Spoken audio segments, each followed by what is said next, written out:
The book that I read is called The Glass Castle, and it is written by Jeanette Walls. Walls' novel is a memoir. Jeanette Walls tells about her real life and crazy childhood.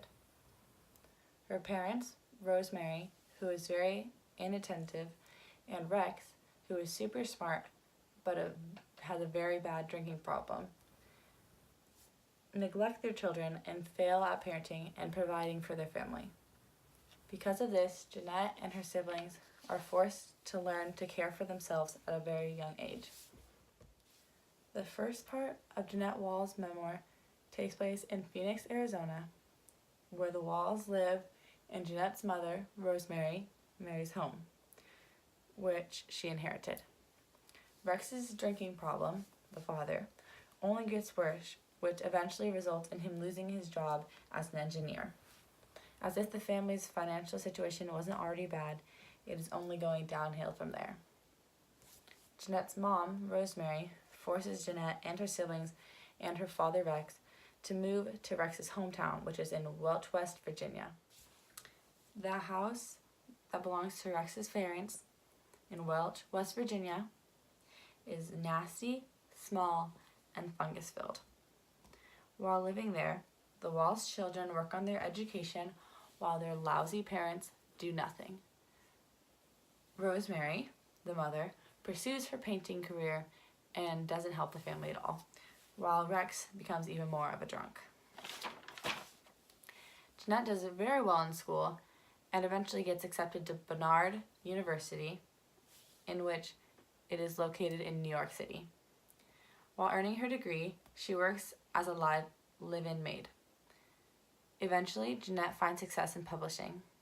She then gets married to Eric Goldberg in 1988, and then she writes this memoir about her life. Her life is good now versus when she was a child. The book starts off as her living in New York. She's riding in the backseat of a taxi when she notices what she thinks is a homeless person sitting on the side of the road.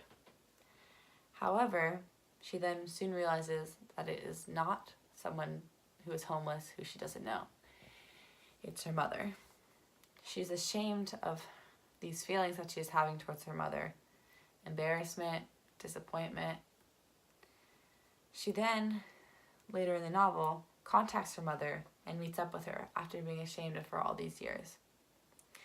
Then the story goes on with the story on how she really was and raised and the truth of her life. In my opinion, the book was really, really good, and it really got me thinking about how fortunate I am and how lucky and truly blessed I am to be given such amazing parents and an amazing home and food on my plate every meal and just everything I've received. I've learned to never take things for granted, and it has made me want to strengthen my relationship with my parents and to get closer with them at all costs. I'm going to start enjoying my life more because there are so many people who have a hard life and wish they could have my life. I definitely recommend that you keep this book on the reading list because it makes people realize how good you've had it growing up and all of our many blessings, and it really gets people thinking. And I think it's a good lesson and realization that every one of us should realize and get a reminder of how lucky we are. Although strange for most families, the Walls family is moving around a whole bunch on some occasions. The uncertainty of location comes with that. The Walls have to move in order to run away from the debt collectors and try not to get caught without paying because they have such little money. Jeanette's parents don't care at all or take into consideration what's best for the children and how their decisions affect them as well. It also impacts their lives very greatly, and they don't care at all. They have financial issues and they struggle with lack of food. The benefit of their situation is that they have learned to become independent and teach themselves what they have learned in their hardships of life. Jeanette and her siblings grew up being worked hard to become what they wanted to be instead of becoming homeless like their terrible parents. This book demonstrates what it means to be self-sufficient and tells us that if you really want to become something in this life, that it is you who has to ultimately work for it. Jeanette describes a scene with her dad It was Christmas, and the family did not have enough food or money for any of the children to have food, which meant they definitely didn't have enough money for presents either. Her father takes her out into the yard and tells her that she can pick any star in the sky and that that star will forever be hers. She finds Venus. She chose a planet, not a star. This moment sums up pretty much the whole book completely. This shows that she has high hopes and she will not let the constraints of her parents or of the way her life was raised constrain her.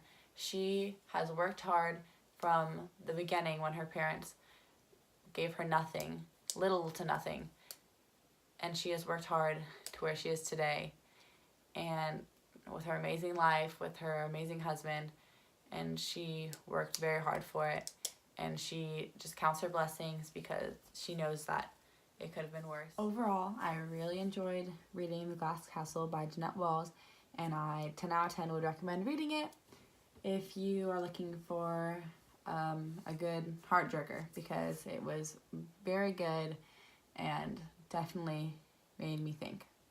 Have a good night.